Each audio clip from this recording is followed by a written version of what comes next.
Hello, we are UFOP SEG Student Chapter from Escola de Minas, University of Preto in Ouro City, Brazil. And today, we are going to show you our outstanding geology and history. In this scenario, the Escola de Minas de Ouro Preto was founded in 1876 by Claude Henry Gorsex and was a pioneer in Brazil in geological, mineralogical, and metallurgical studies. The gold cycle started in the period when Brazil was a colony of Portugal, allowing English trading to concentrate reserves to finance the Industrial Revolution. Explorers entered the interior in search of mineral wealth, arriving in Ouro Preto. Gold was discovered in large alluvions, and mines began to appear in the city of Ouro Preto. The name of the city, Ouro Preto, means black gold, due to the presence of palladium, or the iron oxide coal, associated with the mineral, giving it a darker color. This is very interesting, but let's talk about a different history, geology.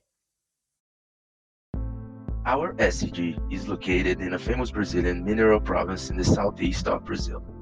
The Quadrilátero Ferrífero, or iron quadrangle in English, that receives this name because its limits are composed by elevations with iron formations, which forms a square geometry. Besides the name and importance of the key F, our focus isn't the iron in this video. We're gonna talk about something that's shinier, gold.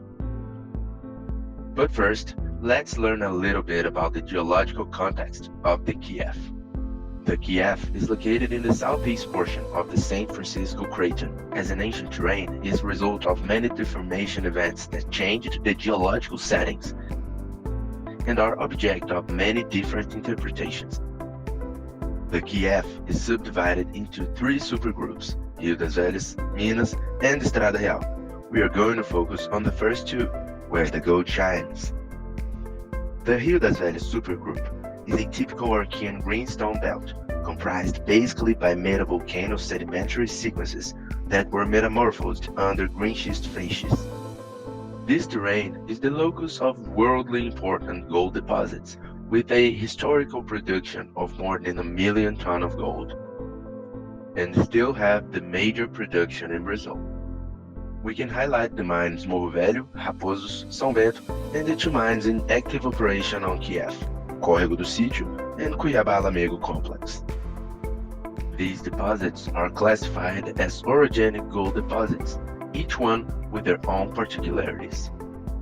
Well, these mines are very important for the economy and development of Kiev region, but we want to take you to where our university is located, within the amazing Ouro Preto city. The gold mines of Ouro Preto are no longer being exploited, but on the contrary, they are now touristic mines. They represent small deposits of the Kiev that one day were responsible for the development of these cities, as Córrego do Sítio and Cuiabá Lamego nowadays. Unlike the new Archean orogenic AU encompasses deposits, the gold deposits at Ouro Preto are hosted by Paleoproterozoic taberites, the famous iron ore in the Kiev, and quartzites from the Itabira and Caraça groups from Minas supergroup. This supergroup encompasses meta-sedimentary sequences deposited in a passive margin setting and metamorphosed under greenschist to amphibolite facies at Priacean orogeny.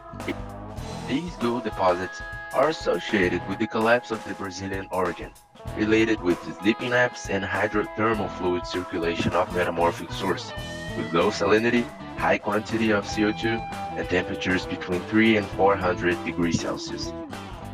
Evidenced for the vein origin through the filling of extension fractures, interpreted to have formed during the later tectonic event. These gold deposits are mainly represented by Palácio Velho, Passagem de Mariana, Veloso, and Chico Rei mines, located in the heart of the city of Ouro Preto. Gold mineralization primarily occurs on the contact between banded iron formations and quartzites. Most of the gold is concentrated in quartz veins and within shear zones in banded iron formations. The hydrothermal alteration is represented by restricted halos with highlight carbonate, garnet, tourmaline, and biotite. But the main striking features within these mines are the occurrence of large quartz veins along and cross-cutting the foliation of the hosts.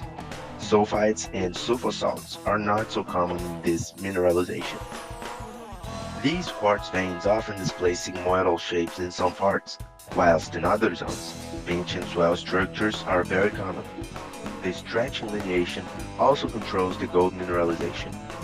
In the Passagem de Mariana mine, for instance, the structural control occurs through butynated and/or sigmoidal quartz veins, generally parallel to slightly oblique to main foliation. Well, this is a little bit about gold mineralization in Ouro Preto, a geological, economical, and cultural legacy for humanity since the 18th century. We hope to welcome you to meet our geological wonders soon.